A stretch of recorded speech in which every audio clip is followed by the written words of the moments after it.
Assalamualaikum warahmatullahi wabarakatuh. Alhamdulillah pada kesempatan kali ini kita telah memasuki hari ke-14 dalam program kita 10 menit mengaji tafsir Jalalain yang insya Allah akan kita laksanakan setiap hari. Untuk memulai kajian kita pada pertemuan ke-14 ini, mari kita bersama-sama membaca basmalah. Bismillahirrahmanirrahim. Semoga dengan bacaan basmalah ini Allah menakdirkan kita untuk menjadi hamba-hamba yang istiqomah di dalam mengkaji ayatnya, memahaminya dan bisa mempraktekannya di dalam kehidupan keseharian kita. Amin, amin ya rabbal alamin. Hari ini kita akan melanjutkan kajian ayat ke-27 surat Al-Baqarah. Tapi sebelum kita melanjutkan kajian kita, saya hari ini memiliki pemikiran. Karena kajian kita itu setiap hari 1-2 ayat, ya 10 menit itu 1-2 ayat, maka lebih baik lagi kalau mungkin teman-teman memprogramkan diri ini yang istiqomah ikut kajian ini memprogramkan diri sekaligus hafalan ayat. Saya kira kalau hafalan 1-2 ayat ini enggak berat. Artinya kita hafal ayatnya sekaligus kita juga memahami tafsirnya. Paling tidak tafsir dari kitab tafsir Jalalain ini. Maka kalau teman-teman mau memprogramkan itu saya kira sangat bagus sekali. Ya kalau bisa ayo kita bersama-sama program menghafalkan ayat-ayat Al-Quran sekaligus langsung mengkaji tafsirnya. Bismillahirrahmanirrahim. Mari kita lanjutkan kajian kita. Alladzina kang rupa wong akeh. Naktun niku dadi naat. Yang kuduna kang ngrusak sapa alladzina ahdallahi ing janjine Gusti Allah.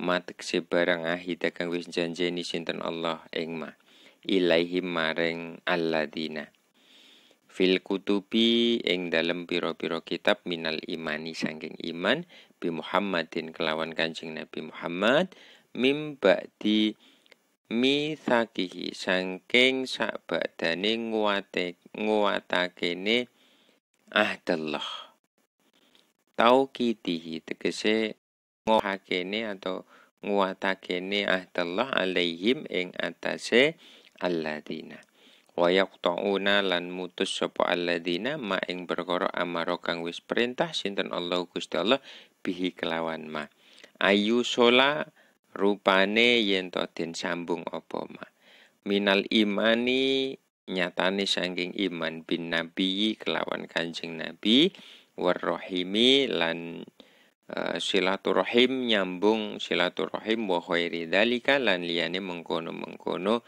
iman warrahim wa an lan utawi an badalun iku dadi badal min domiri bihi saking domire bihi wa yufsiduna lan ngrusak sapa alladzina fil ardi ing dalem bumi bil ma'asi kelawan nglakoni maksiat wa ta'wiki lan nyimpang anil imani saking iman.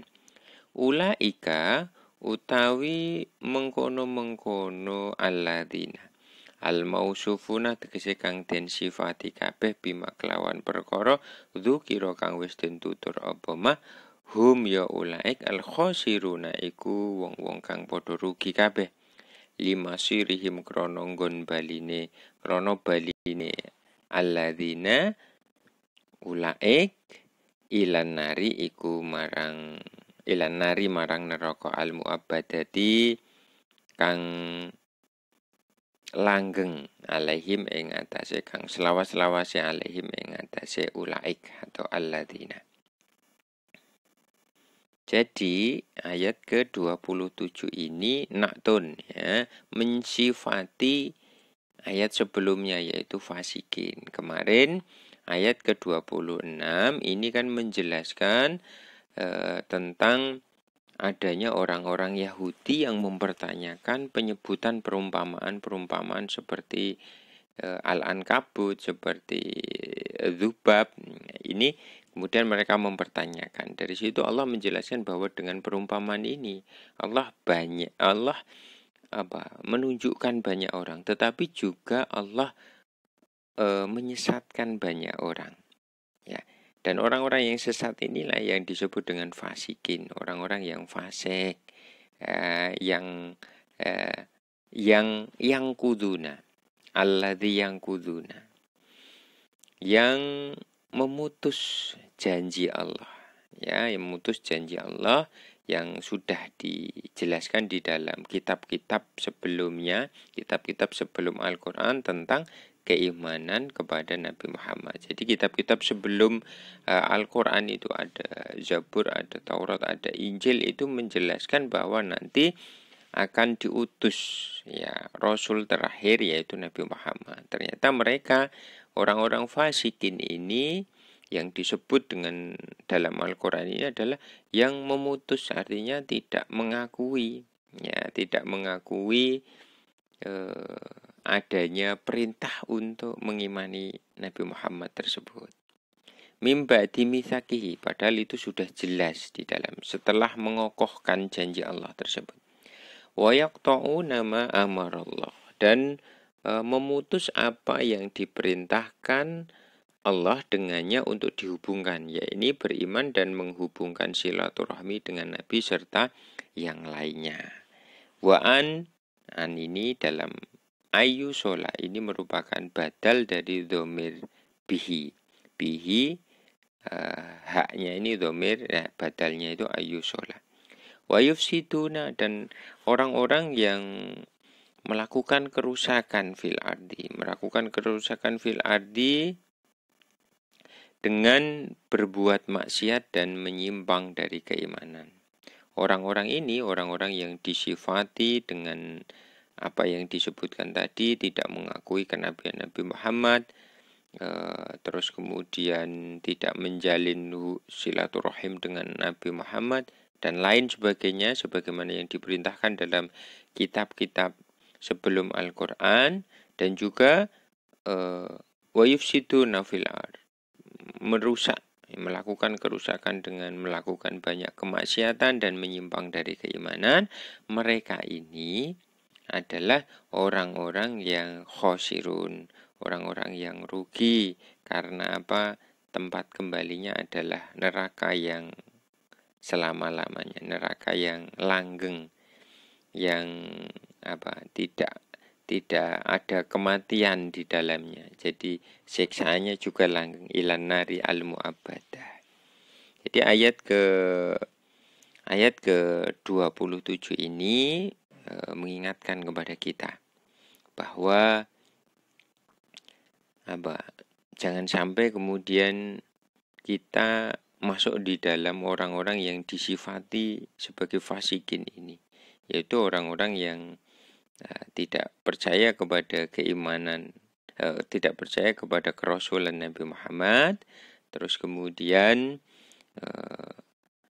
yang tidak melakukan perintah-perintah Allah, ya, dan orang-orang yang ma'asi yufsiduna, yang banyak melakukan maksiat. Artinya ayat ini kalau kita tidak ingin khosirin, karena ayat ini walaupun hitobnya adalah kepada orang-orang Yahudi pada waktu itu, tetapi yang namanya Al-Quran, ayat ini kan sebagaimana pada pertemuan kedua kita, bahwa hudan lil mutakin, sebagai petunjuk bagi orang-orang mutakin. Makanya ini juga harus kita ambil makna kepada kita, bahwa kita dilarang meniru sebagaimana yang disifati. Kalau di sini sifatnya adalah orang-orang Yahudi pada waktu itu yang fasik, orang-orang Yahudi yang fasik, maka kita juga tidak boleh menirunya. Ya, jadi tadi tentang tidak mengimani kerasulan Nabi Muhammad, terus kemudian warahim, ya, bersilaturahim dan lain sebagainya. Ini tidak dijelaskan lebih lanjut, tetapi yang kalau kita ya yang apa yang diperintahkan oleh Allah di dalam Al-Quran dan juga yang diperintahkan oleh Nabi melalui sunnah-sunnahnya, melalui hadis-hadisnya. Dan juga kita menghindarkan diri agar jangan sampai terjerumus kepada al-ma'asi, kemaksiatan wa ta'wiki anil imani. Ini dan menyimpang dari keimanan. Artinya keimanan kita harus dengan keimanan yang benar agar kita tidak rugi. Mungkin itu yang dapat kita kaji pada kesempatan kali ini. Semoga memberikan keberkahan bagi kita semuanya. Wallahu a'lam bishawab, wallahul muwaffiq ila aqwamit thoriq. Wassalamualaikum warahmatullahi wabarakatuh.